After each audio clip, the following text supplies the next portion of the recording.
네, 대장동 민간업자들의 로비 명단이죠. 이른바 50억 클럽 인사로 지목된 곽상도 전 의원의 구속 전 피의자 신문이 끝났습니다. 네, 곽 전 의원은 청탁 경위와 일시 등을 검찰이 영장심사에서 제대로 제시하지 못했다고 주장했는데요. 취재기자 연결해서 자세한 내용 알아보겠습니다. 장효인 기자.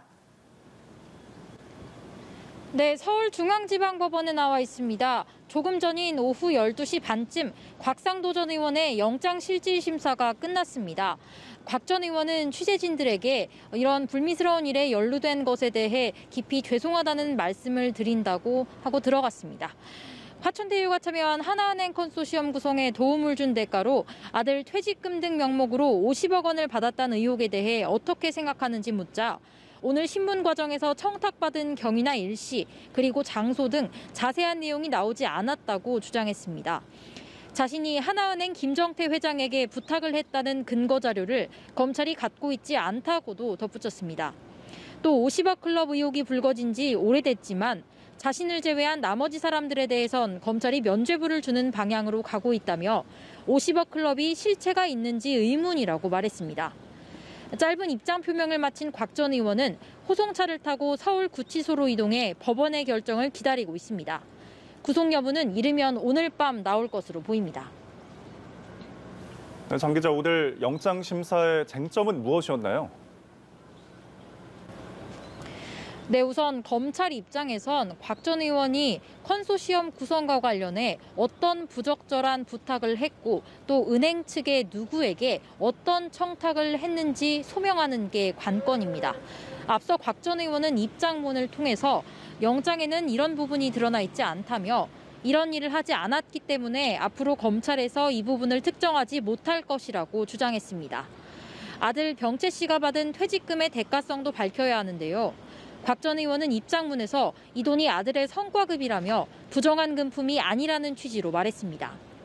의혹 행위 시점과 청탁 대가로 의심받는 돈이 지급되기까지 무려 6년의 시차가 있어서 대가 관계 성립을 놓고도 공방이 있었을 것으로 보입니다. 검찰은 곽 전 의원이 대장동 사업부지 문화재 발굴과 관련해 편의를 봐준 의혹으로 접근했다가 하나은행 컨소시엄으로 수사 방향을 돌린 바 있는데요. 짜맞추기식 수사인지 아니면 치밀하게 계산된 로비인지에 대한 법원의 판정은 구속 여부로 가려질 전망입니다. 네, 50억 클럽으로 거론된 다른 인물들의 수사와 그리고 그 밖의 의혹 규명 작업은 어떻게 진행되고 있는지도 전해주시죠.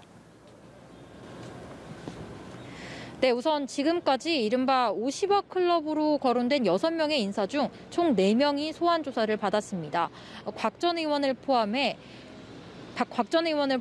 박영수 전 특별검사와 권순일 전 대법관 그리고 홍선근 머니투제이 회장인데요.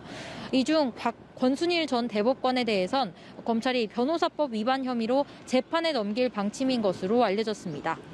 권 전 대법관은 퇴임 2달 뒤 변호사 등록을 하지 않고 화천대유 고문을 맡아 법률 자문을 한 사실로 논란이 일었는데요.